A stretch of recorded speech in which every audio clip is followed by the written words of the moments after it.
Hi, good evening. So this is our first lecture of paper 2. In this video, we will talk about the famous and common names. All right. So this lecture is all about the famous names generally asked by UPSC. So there is no dedicated question per se where they asked about the famous name. Okay. But these names are usually appear in the within the question. For example, this year 2022, it asks ki you have to prepare coumarin. You have to prepare coumarin from phenol. If you don't know the structure of coumarin, you can't solve that question. Okay. Hence, this topic becomes very important. Similarly, in 2018 or 19, a question is asked, what is the product? What is the product after Hoffman exhaustive methylation? After Hoffman exhaustive methylation of piperidine. Okay, piperidine. If you don't know what is piperidine, what is the structure of piperidine, you can't solve that particular question. And this question have a weightage of 15 marks. This question also have a weightage of 15 marks. So the first thing first, with this lecture and this video is why this is important. Since questions have been asked, so it have a utility of around 20 to 30 marks in each year. Why? Because these names can be asked within the question, okay? And the second perspective of why we are studying it. Suppose if you are writing a reaction कि A से B बना and B से C बना, okay? And you are writing a mechanism also. But if you know the common name which I have compiled here, you can label that product, okay? Suppose this is piperidine, okay?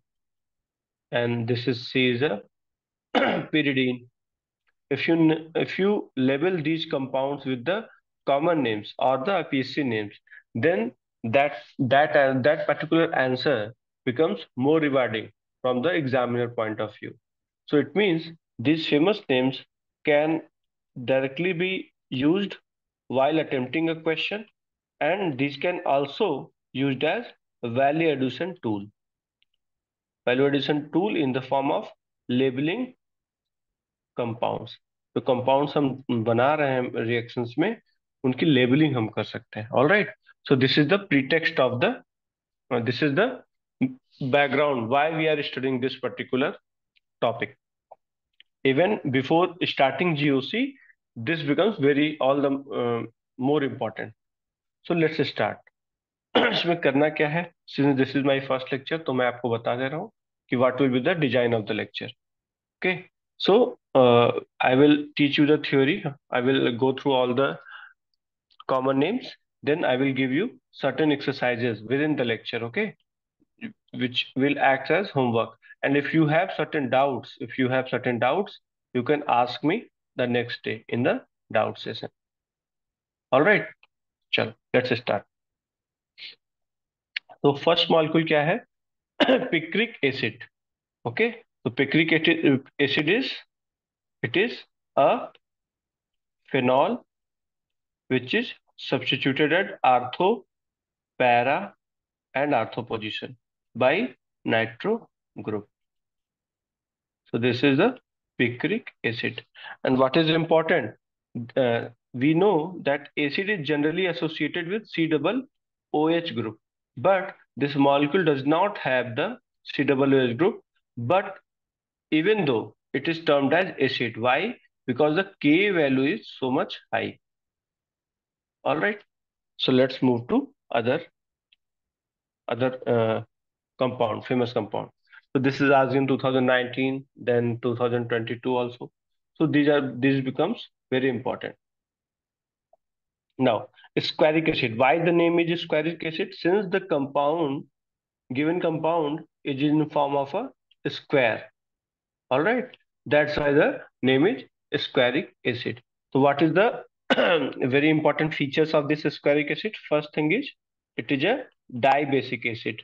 Dibasic acids are those acids which can release two proton. All right. Then the conjugate dianion, जो इसका conjugate base है, the conjugate base which is a dianion, which is a dianion. Why dianion? Because it produces 2H plus. So this dianion is a aromatic is aromatic in nature. Aromatic means it is cyclic, it is planar. Planar means all the atoms are sp2. Then it is completely conjugated,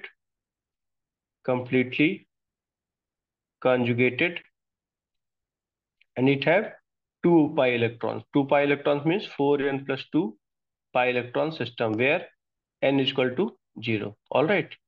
So these are the four features of aromaticity.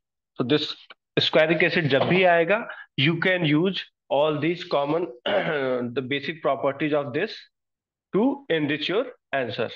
All right. So this is the exercise.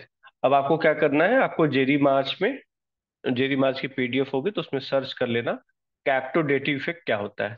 तो ये मैं पढ़ाऊंगा अभी जब मैं aromaticity पढ़ाऊंगा, but for those students who are very curious, who want to self learn also, तो they can do this exercise. आप जब कैप्टोडेटिव इफेक्ट पढ़ेंगे तो आपको स्क्वायरिक एसिड टाइप के मॉलिक्यूल दिख जाएंगे। All right, now moving to other. अब इस वाले सेक्शन में हम देखेंगे कोई भी जो भी मॉलिक्यूल्स हैं, ये बेंजोइक एसिड पे थोड़े बहुत चेंजेस करके हमें करने हैं। तो अब देखो बेंजोइक एसिड क्या होता है। Benzoic acid is this one. All right, and benzaldehyde is like this type. if we oxidize benzaldehyde, if we oxidize benzaldehyde, we get benzoic acid. अब अगर मैं एक बार आर्थो पोजीशन पे मैं COOH लगा सकता हूँ। जस्ट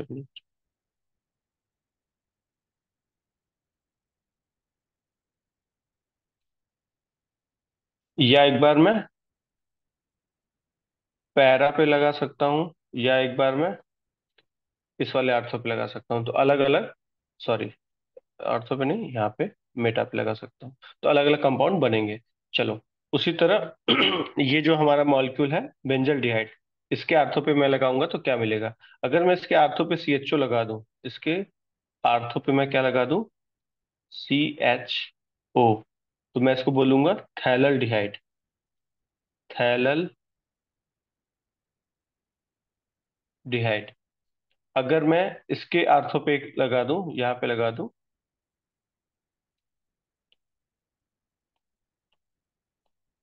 तो इट बिकम्स थैलिक एसिड। तो मैं यहाँ पे बोल सकता हूँ कि जो थैलल डिहाइड है, अगर इसका मैं स्ट्रॉन्ग ऑक्सीडेशन कर दूं तो क्या बन जाएगा, थैलिक एसिड। All right. चलो, तो थैलिक एसिड हमें दिख गया। ठीक। अगर मैं मेटा पे लगा दूं, अगर इस पोजीशन पे COOH लगा दूं, तो उसको मैं क्या बोलूंगा, आइसोपथैलिक एसिड। अगर मैं इसके पैरा पे लगा दूं, इसके मैं पैरा पे लगा दूं, तो ये क्या हो जाएगा, टेरिथैलिक एसिड। थैलल डिहाइड हो गया। ठीक है। अब देखिए अगर मैं इसी थैलिक एसिड को हीट कर दूंगा, तो क्या होगा, वाटर निकल जाएगा। हीट करोगे तो वेपराइज हो जाएगा वाटर। तो यहाँ पे क्या बन जाएगा, C++ O, C++ O, ये क्या हो जाएगा, इसका नाम क्या हो जाएगा, थैलिक एनहाइड्राइड। All right. अब देखो मैं कोरिलेट करते हुए चल रहा हूँ रिएक्शंस के साथ, तो आपको याद करना इजी हो जाएगा। तो आप कैसे पाओगे थैलिक एनहाइड्राइड, थैलल आपने बेंजल डिहाइड से बेंजोइक एसिड पाया, थैलल डिहाइड से आप थैलिक एसिड पाया, थैलिक एसिड को आपने हीट कर दिया तो थैलिक एनहाइड्राइड पा गए।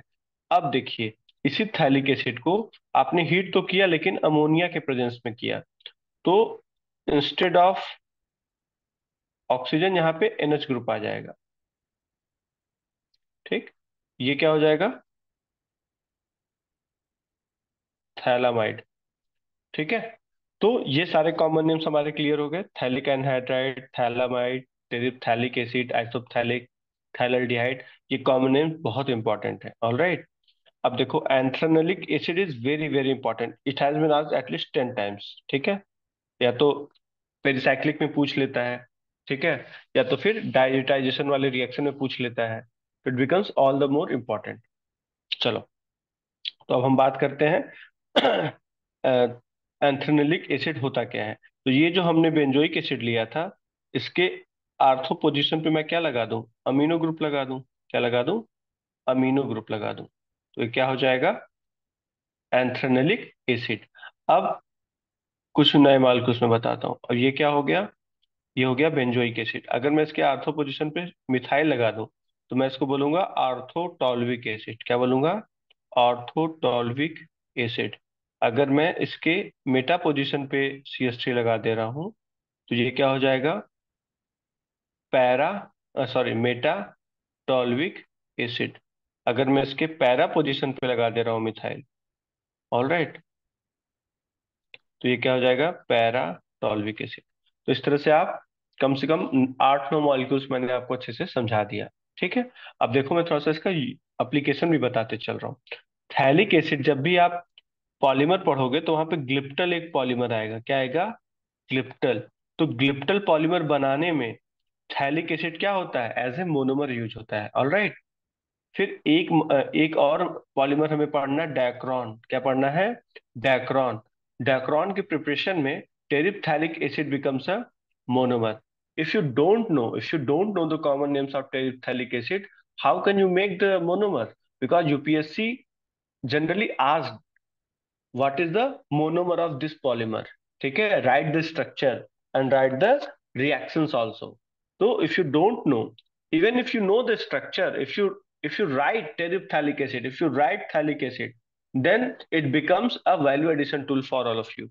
All right, चलो आगे मूव करते हैं। ये एप्लीकेशन है, ठीक है। अब यही मैंने अभी करा भी दिया है कि बेंजीन से आप बेंजोइक एसिड कैसे बनाओगे, तो ये आपका एक होमवर्क है। ये आप करना, जो आपको डाउट होगा यू कैन आस्क टुमारो, ठीक है। क्लियर? तो ये एडवांस लेवल के क्वेश्चंस हैं, लेकिन आपको करने हैं। अभी नहीं हो रहा है तो कोई बात नहीं, ये हम आगे जब जैसे जैसे हम रिएक्शन मैकेनिज्म पढ़ेंगे तभी करेंगे। लेकिन मैंने ये एप्लीकेशन इसलिए दिखाया है कि इस तरह का क्वेश्चन अगर है, तो अगर आपने थैलिक एनहाइड्राइड लिख दिया, अगर आपने थैलिक एसिड लिख दिया, अगर आपने थैलामाइड थैलामाइड लिख दिया, बेंजीन लिख दिया, बेंजोइक एसिड लिख दिया, तो क्वेश्चन को करना बहुत इजी हो जाता है, ठीक है। चलो अब देखो, अब ये अगला मॉलिक्यूल है। अब यहाँ पे मैंने क्या किया है? अब मैंने एक ग्रुप मान लिया है एक्स, ठीक, ये हो गया एक्स। अब ये एक दूसरा ग्रुप है वाई, एक दूसरा ग्रुप है वाई। तो वाई क्या है? एक बार आर्थो पे, एक बार मेटा पे और एक बार पैरा पे मुझे लगाना है। बात समझ में आ गई सबको? एक बार आर्थो पे, एक बार मेटा पे, एक बार पैरा पे। तो अगर एक्स की वैल्यू COOH है और वाई की वैल्यू H है, तो क्या बन जाएगा? Benzoic acid. CHO है और H है, तो क्या बन जाएगा? बेंजल डिहाइड। ठीक है, CN है, CN मतलब नाइट्राइल ग्रुप, तो कॉमन नेम क्या हो जाएगा? कॉमन नेम हो जाएगा बेंजो नाइट्राइल। और COOH है आर्थो पे, तो क्या हो जाएगा? Phthalic acid. COOH है, लेकिन अब की बार मेटा पे है, तो ये क्या हो जाएगा? Isophthalic acid. और अगर COOH है और पैरा पे COOH आ गया, तो इसको बोलेंगे टेरिप्थैलिक एसिड। तो इसको, इसके लिए निमोनिक एक हम बना सकते हैं, PIT, पिट, ठीक है। आगे चले। COOH है और आर्थो पोजीशन पे NH2 आ गया, तो क्या बन जाएगा? एंथ्रेनोलिक एसिड। अगर X की वैल्यू मिथाइल है और Y की वैल्यू H है, तो उसको क्या बोलेंगे? टॉल्विन। अगर एक क्या है, X की वैल्यू CH3 है, X की वैल्यू क्या है? CH3 है, और Y की वैल्यू CH3 है, एक बार आर्थो पे, एक बार मेटा पे, एक बार पैरा पे, तो नाम क्या हो जाएगा? आर्थोजाइलिन, मेटाजाइलिन एंड पैराजाइलिन। इफ मिथाइल हमने ले लिया और OH ले लिया, एक बार आर्थो पे, एक बार मेटा पे और एक बार पैरा पे, तो उसका नाम हो जाएगा क्रिसॉल। क्या हो जाएगा? क्रिसॉल, ऑल राइट। एक यहाँ पे मैं और लिख रहा हूँ, COOH हो गया, इसके साथ में क्या हो गया? मिथाइल, तो इसका नाम क्या हो जाएगा? एक बार आर्थो, एक बार मेटा और एक बार पैरा, टॉल्विक एसिड। क्या हो जाएगा? टॉल्विक एसिड। तो common name becomes very important for all of you, ठीक है। और अगर मिथाइल के साथ OH है, COOH के साथ अगर OH है, सॉरी, मिथाइल के साथ OH है तो क्रिसॉल कहलाता है, ठीक है। और COOH के साथ मिथाइल है तो टॉल्विक एसिड कहलाता है। ठीक है, सबको समझ में आया। अब एक और मैं नाम बताता हूँ जो कि बहुत इंपॉर्टेंट है। COOH आपने कर दिया और उसके साथ आपने OH लगा दिया, किस पोजीशन पे? आर्थो पोजीशन पे। तो इसका नाम क्या हो जाएगा? Salicylic acid. क्या हो जाएगा? Salicylic acid. तो जब आप रीमर टीमन रिएक्शन पढ़ते हो तो वहां सैलिसिलिक एसिड का स्ट्रक्चर आपको बनाना पड़ता है। या जब एस्पिरिन की सिंथेसिस हम करते हैं, then also salicylic acid becomes very important. ठीक है। तो it can, this name can be used as value addition tool while writing reaction mechanism questions. ठीक है, चलो। ये तो मैंने डिस्कस कर ही दिया है, थैलिक एनहाइड्राइड, थैलेल्डिहाइड, थैलेमाइड। ठीक है। थैलेमाइड के लिए एक नेम रिएक्शन भी है, गैब्रियल थैलेमाइड रिएक्शन, जो कि हिडन सिलेबस है। Hidden syllabus means it is asked by UPSC but not mentioned in the syllabus. ठीक है, गैब्रियल थैलेमाइड सिंथेसिस। ऑलराइट, चलो अब आगे चलते हैं।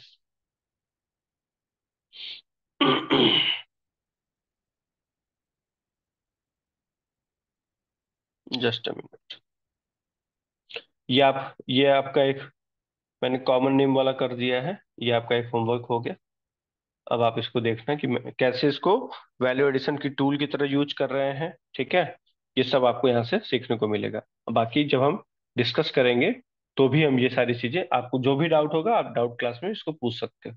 ठीक है, मैं ये क्वेश्चन डिस्कस नहीं कर रहा हूँ। पहले आप सेल्फ असेसमेंट करो कि क्या आपका प्रेजेंट नॉलेज है अभी। Just a minute. ये सारे होमवर्क है, ठीक है, जितने भी एक्सरसाइज में दे रहा हूँ ये सारे आपको करने हैं। Just a minute.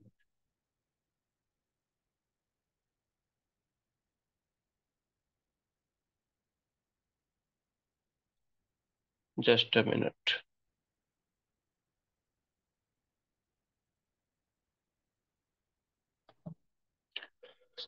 सॉरी। अब देखो, अब ये दो इंपॉर्टेंट मॉलिक्यूल है। पहला एक क्या है? Malic acid. अब कैसे इसको याद करना है, तो देखो मैं इसको रिलेट करते हुए चल रहा हूँ।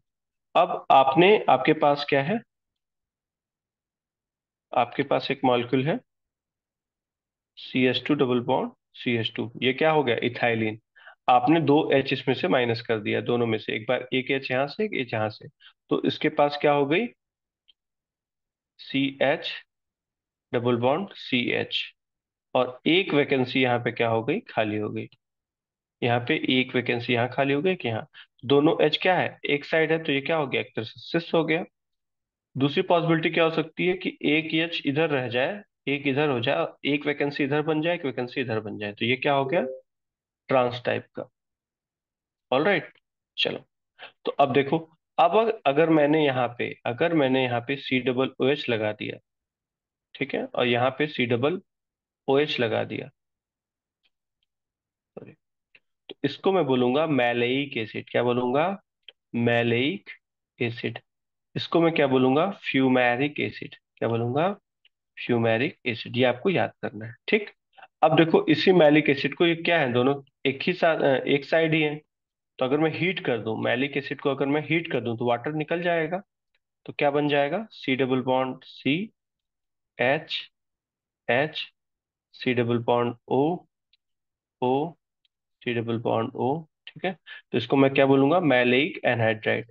अब यूपीएससी ने maleic anhydride at least 10 to 15 times पूछा है प्रीवियस ईयर में। ठीक है, कि maleic hydride when reacts with 1,3 butadiene. ठीक है। तो इस तरह के क्वेश्चंस आते हैं। तो मैलेइक एनहाइड्राइड अगर आपको पता ही नहीं है, if you don't know the structure of maleic anhydride, how can you solve that particular question?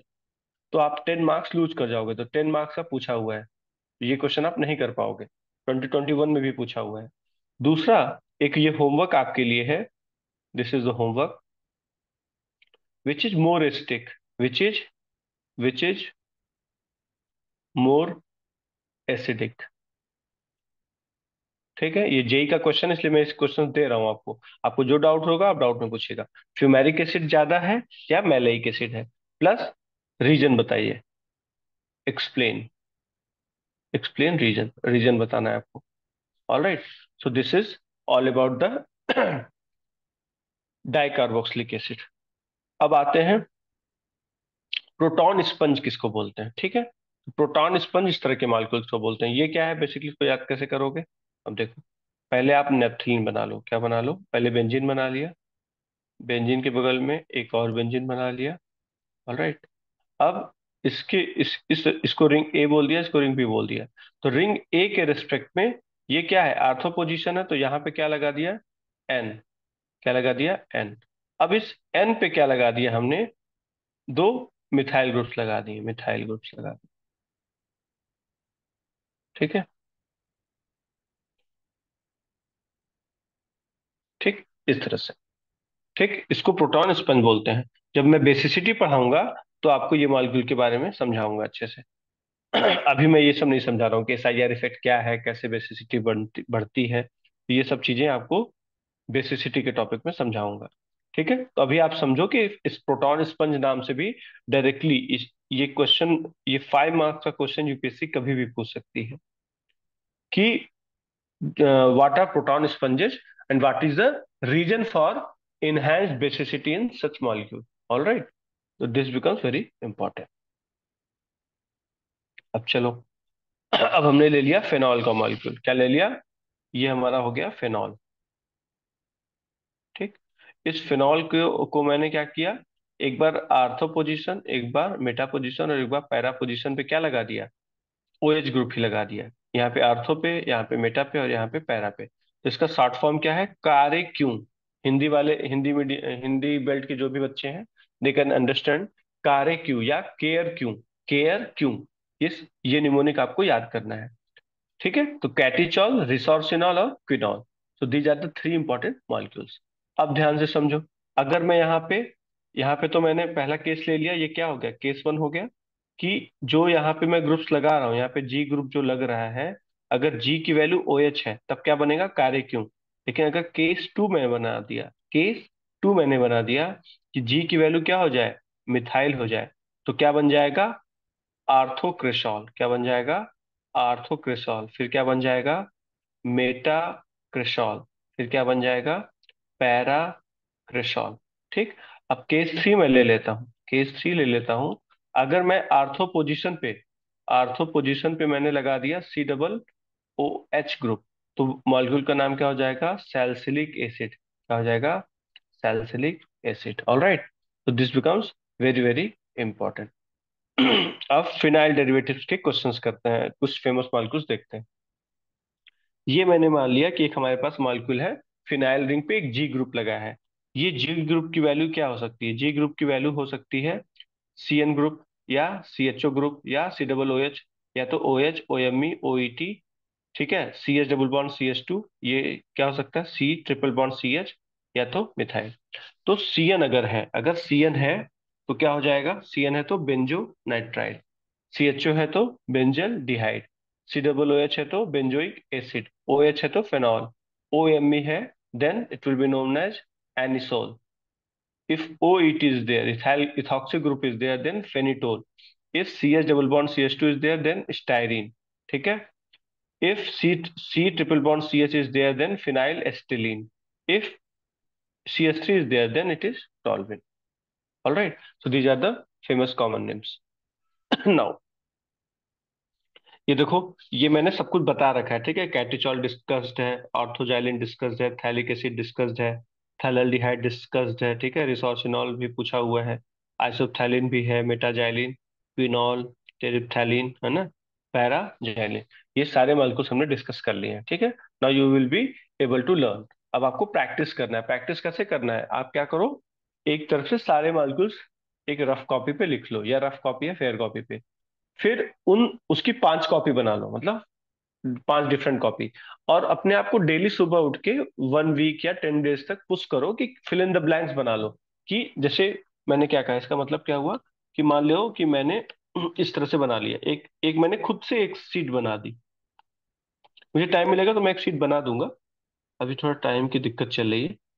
ये ओ एच है, ठीक है, तो आप यहाँ पे फिल इन द ब्लैंक्स कर दो कि यहाँ पे क्या होगा। फिर आपने इस तरह से जितने मैंने मॉलिक्यूल्स डिस्कस किए हैं, आप इस तरह से बना लो। ठीक है, अब उसकी एक बार पीडीएफ कॉपी बना लो, उसकी 5-10 कॉपी करा के रख लो, और थ्रू आउट ईयर जब भी आपको टाइम मिले आप सारे मॉलिक्यूल्स लो और उसको फिल इन द ब्लैंक्स कर दो कि यहाँ पे हाँ ये फिनॉल है, फिर ये आर्थोक्रिशॉल है। ऑलराइट, समझ में आया? ये आपको एक्सरसाइज खुद से करना है क्योंकि ये मेमोराइज करने वाला टॉपिक है। ठीक है, तो उसमें मैं आपकी हेल्प नहीं कर सकता, मैं बस यही हेल्प कर सकता हूँ कि कैसे मेमोराइज करेंगे। For that I am giving you certain reactions, certain related facts, so that it can be aged into your long term memory. Alright, तो ये एक्सरसाइज आपको इस तरह से खुद के लिए बनाना है। ठीक, जब आप और मेच्योर होंगे, जब आप और पढ़ाई करेंगे, तो आपको इस तरह के रोड मैप प्रॉब्लम्स में करवाऊंगा। ठीक है, तो कोई ये क्वेश्चन पूछा हुआ है कि फिनॉल से कुमेरिन कैसे बनाओगे। अगली बार पूछ सकता है फिनॉल से सैलिसिल्डिहाइड कैसे बनाओगे, फिनॉल से सैलिसिलिक एसिड कैसे बनाओगे, फिनॉल से एस्पिरिन कैसे बनाओगे, फिनॉल से ऑयल ऑफ विंटर ग्रीन कैसे बनाओगे, फिनॉल से सलॉल कैसे बनाओगे। ऑलराइट, तो ये चीजें मैं आपको अच्छे से बताऊंगा, but these are the advance topics. मैं ये क्वेश्चन, ये मैंने एक्सरसाइज क्यों ली है, क्योंकि ये बताने के लिए, just to make you understand कि these topics have high relevance in the question itself.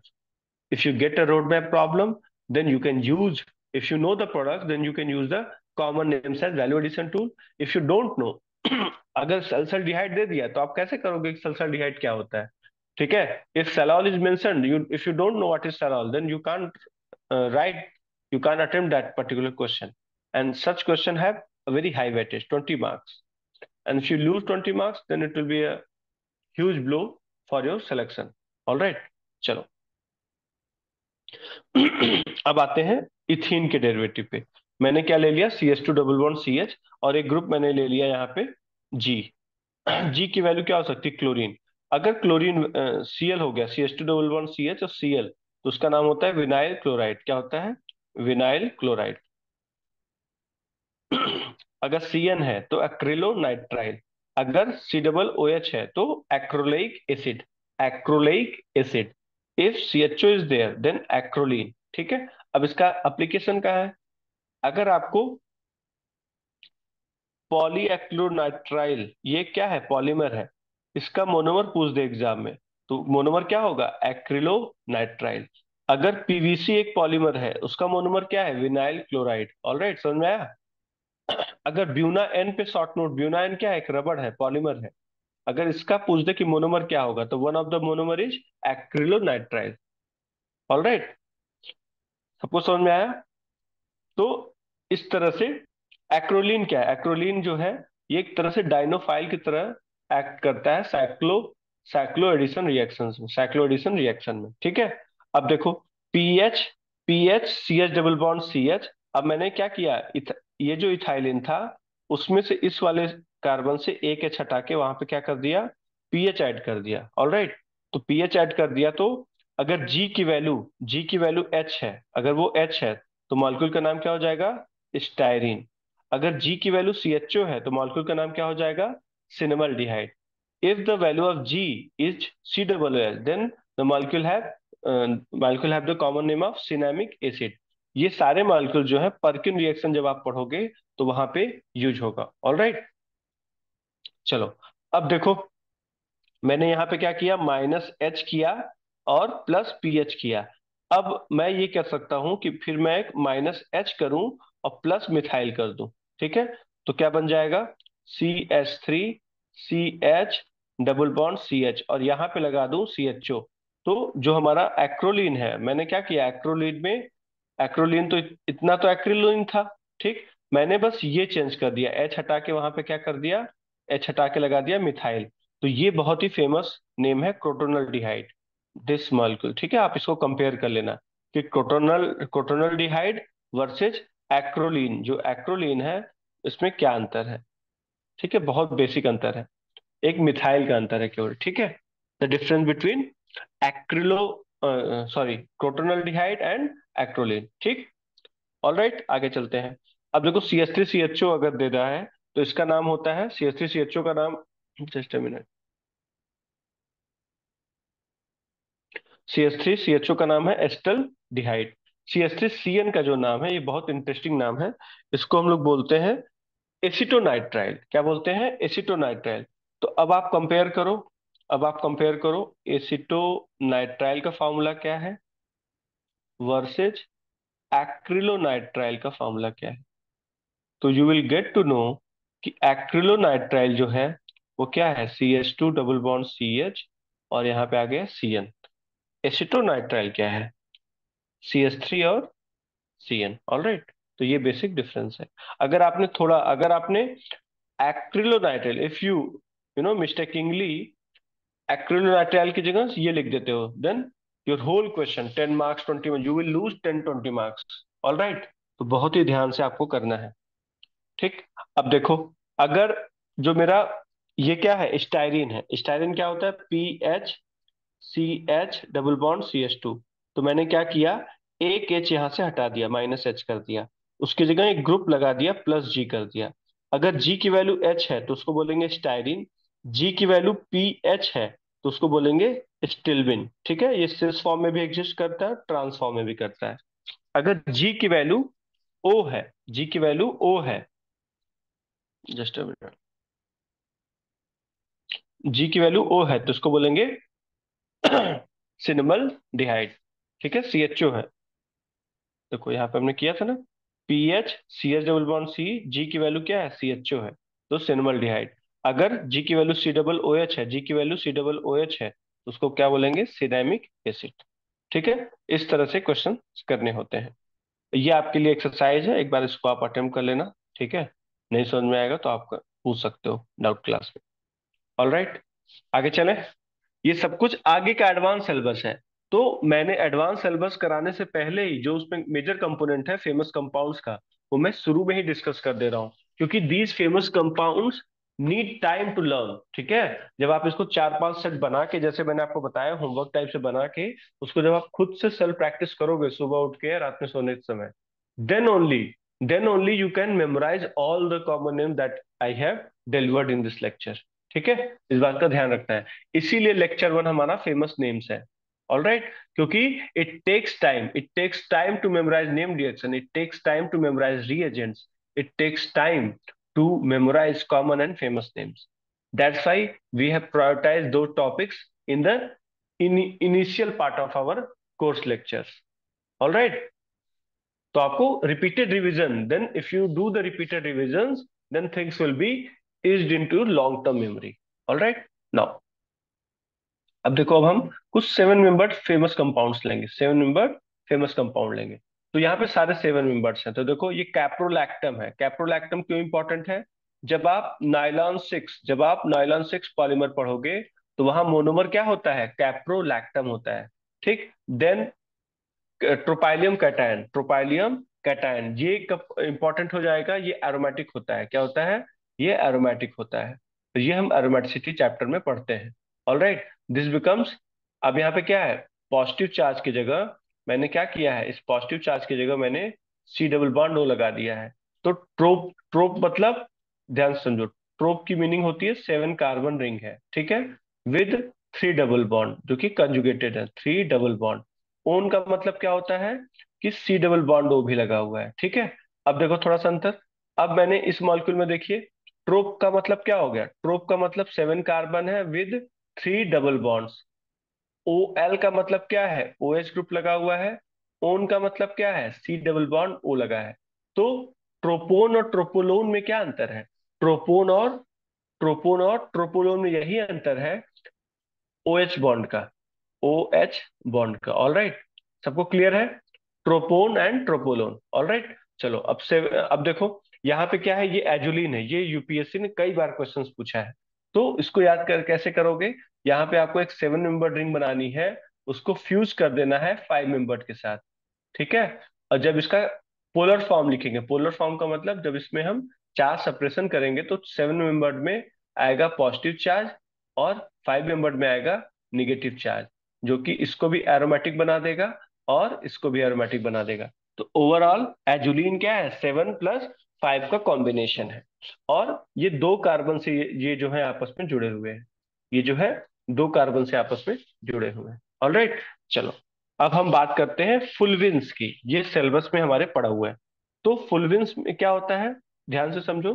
फुलविन्स are those class of compounds two ring A and B, two rings are joined by a double bond. तो अब देखो ये क्या है, double bond. Ring ए और ring B को जोड़ने वाला एक डबल बॉन्ड है, रिंग बी और रिंग ए को जोड़ने वाला एक डबल बॉन्ड है, इस रिंग को जोड़ने वाला एक डबल बॉन्ड है, इस रिंग को जोड़ने वाला एक डबल बॉन्ड है। तो इस तरह के मॉलिक्यूल्स को हम बोलते हैं फुलविन्स। ऑलराइट, चलो। अब एनुलिन्स क्या करते हैं? फुलविन्स क्या हो गए, ये क्या हो गए, बाईसाइक्लिक कंपाउंड्स हो गए, दो साइकिल बनेंगे, बाईसाइक्लिक कंपाउंड्स। ठीक, fused bicyclic compounds with double bond. अब एनुलिन्स क्या होते हैं, ध्यान से समझो। एनुलिन्स का स्ट्रक्चर मैं नहीं बता रहा हूं, ये बाईसाइक्लिक नहीं होगा, रिंग केवल एक ही होगा, रिंग केवल वन रिंग ही होगा, बट उसमें नंबर ऑफ बॉन्ड्स क्या होंगे, पाई बॉन्ड्स ज्यादा होंगे। तो जैसे बेंजीन है तो उसमें तीन बॉन्ड है, तो मैं उसको बोलूंगा सिक्स एनुलिन। क्या बोलूंगा? Six annulene. बेंजीन को मैं क्या बोलूंगा? It is a six annulene, एक रिंग है। ठीक, इसी तरह एक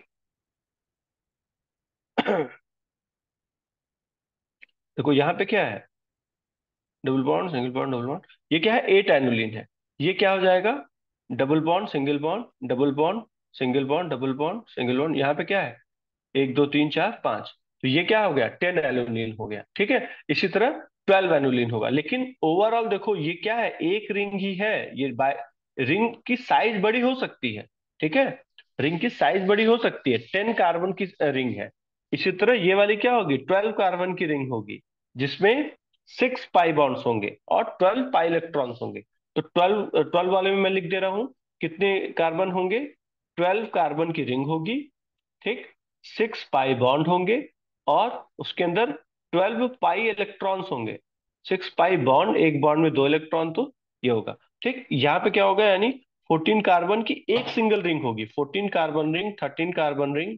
ऑल राइट, तो कितने उसमें पाई बॉन्ड होंगे, सेवन पाई बॉन्ड्स होंगे, और कितने इलेक्ट्रॉन्स होंगे, फोर्टीन पाई इलेक्ट्रॉन्स होंगे। ऑल राइट, अब देखो जो एनुलिन्स होते हैं ये एरोमेटिक भी हो सकते हैं और नॉन एरोमेटिक भी हो सकते हैं। ऑल राइट, जब हम एरोमेटिसिटी पढ़ेंगे तो इसको डिस्कस करेंगे। चलो, अब हम थोड़ा सा हेट्रोसाइक्लिक कंपाउंड देख लेते हैं, फाइव मेंबर, सिक्स मेंबर और ये सारी चीजें। तो जल्दी से इसको देखते हैं, फिर नेक्स्ट वीडियो हम लाएंगे जिसमें हम डिस्कस करेंगे। या छोड़ो, चलो यहीं पे स्टॉप करते हैं क्योंकि टाइम थोड़ा कम बचा है।